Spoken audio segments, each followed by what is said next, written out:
চলে। এই জন্য আমার প্রশ্ন যে জাতীয় ঐক্যমত কমিশন কি আসলে আমাদের ঐক্য চাই? সরকারের ভিতরে একটা সরকার, এই কথাটা কিন্তু সবাই আমরা জানি যে সরকারের ভিতরে সরকার আছে, এবং বিশেষ করে আমাদের ল এনফোর্সিং এজেন্সিস, এত পতিত সরকারের সমস্ত লোকজন ল এনফোর্সিং এজেন্সি বিভিন্ন জায়গায় বসে আছে, তারা কোনোভাবেই মানে আপনার আইন শৃঙ্খলা পরিস্থিতি রক্ষা করার ব্যাপারে তারা খুবই ইনডিফারেন্ট, খুবই উদাসীন, খুবই অনীহা তাদের, যে আইন শৃঙ্খলা রক্ষা করা তাদের কোনো কাজই না। গোপালগঞ্জের ঘটনায় কিন্তু সেটা প্রমাণ হয়েছে, এবং আরও অন্য অন্য ঘটনায় সেটা প্রমাণ হয়েছে।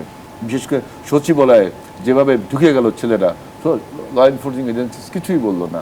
সুতরাং এই যে আপনার এবং প্রশাসনেও কিন্তু আমরা বারবার বলছি যে এই সমস্ত লোক, পতিত সরকারের লোকজন কিন্তু রয়ে গেছে।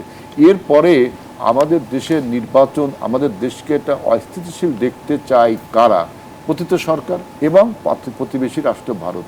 এই যে তাদের যে ব্রেন চাইল্ডগুলো এখানে রয়ে গেছে, তারাই যখন নির্বাচনের কোনো কথা বলা হয় তখনই তারা এই ন্যারেটিভ, এইরকম পরিবেশটা তৈরি করে। আরেকটি যে জাতীয় ঐক্যমত কমিশন, এই জাতীয় ঐক্যমত কমিশন দেখলাম কন্টিনিউয়াসলি আরো কতদিন ব্যাপী যে এই সার্কাস চলবে আমি মানে বুঝে পাই না, আরো কতদিন আমাদের, কারণ আর দুই তিন দিন হয়তো হবে। কারণ দেখবেন এক একটা ইস্যু তোলে, এক একটা ন্যারেটিভ তোলে, সেই ন্যারেটিভ যখন রিজলভ হয় তখন আরেকটি ন্যারেটিভ চলে। এই জন্য আমার প্রশ্ন যে জাতীয় ঐক্যমত কমিশন কি আসলে আমাদের ঐক্য চাই?